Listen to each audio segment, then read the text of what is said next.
Welcome to the MIT Leadership video series. My name is Hal Gregersen. I am the Executive Director of the MIT Leadership Center.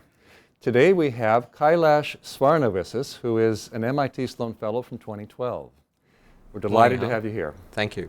As a leader, say 20 years ago versus today, given that shift from blockbuster billion-dollar products to these niche-focused products for very specific groups of people, do you personally get out there with those groups of people for whom you're preparing these potential new drugs that could help them? Sure. And if so, how often do you do that? What do you actually do when you go into their space? From my perspective, a lot of what we do to make our work real is to interact with patients and physicians as much as possible. That happens more in the clinical development space, where there are physicians who work within the industry who bring the practice of medicine, who make it real for us in terms of understanding how you treat a cancer patient. For example, my boss at the previous company I was with was a practicing physician. He is a practicing physician at Beth Israel Deaconess, and every Friday he sees patients. So he brings that experience back to the office, makes it very real for us. Our Monday morning meetings would typically start with a patient story. Here's who I saw on Friday, and here's sort of what they're going through.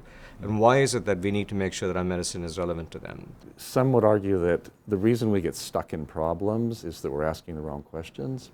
Is there anything that you do or you've watched other leaders do, situations they're in, conditions they're in, that enable them to ask better new questions that unlock that whole new path?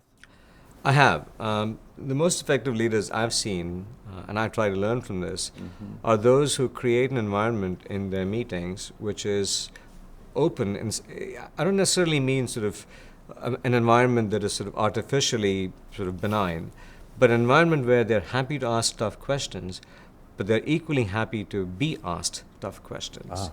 Okay, I think for me a defining characteristic in a good leader is humility. The idea that they of course have a hat on which makes them the decision maker from an executive capacity, but they equally have the ability to get their staff members, the people who work for them, to be able to push back, to be able to actually ask those tough questions. When I see that environment sort of being created, what often happens is the quality of the discussion goes to a whole new level. Even a new young researcher coming in and presenting to the head of research is able to come back and say, you know what, I was in a lab 2 years ago and I saw this experiment happening, and I think this is an area that we should pursue. As long as that person is able to substantiate what they said, I think a good leader is able to take that, evaluate that in the merits of what else is happening in the company, and then decide, yes, we should, or no, we should not. Those kinds of dialogues are, I think, much more enabling than a one-directional, sort of order-taking mentality where you're going to do this because we said so. I've certainly been in situations where I think the positive experience that I've had, where leaders are very open to getting suggestions and ideas from their staff, really makes a big difference. A situation where I've been put in a spot like that in some respects was about 10 years ago when I was an early employee with another company here in Cambridge. We were in the process of moving to a brand new facility, and that would have meant that there was probably a 3-month period where we would have had to shut down some of our labs and some experiments would have been impeded by it. A young postdoc who we just hired about 2 months prior to this whole process came up to me one day and said, I'm not moving. I'm just not, because I'm working on a very important experiment. I don't think I'm going to shut it down.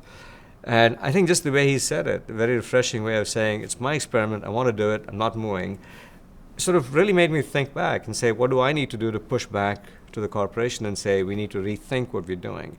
Because this is a biology experiment which, had it been disrupted, could have set us back many months.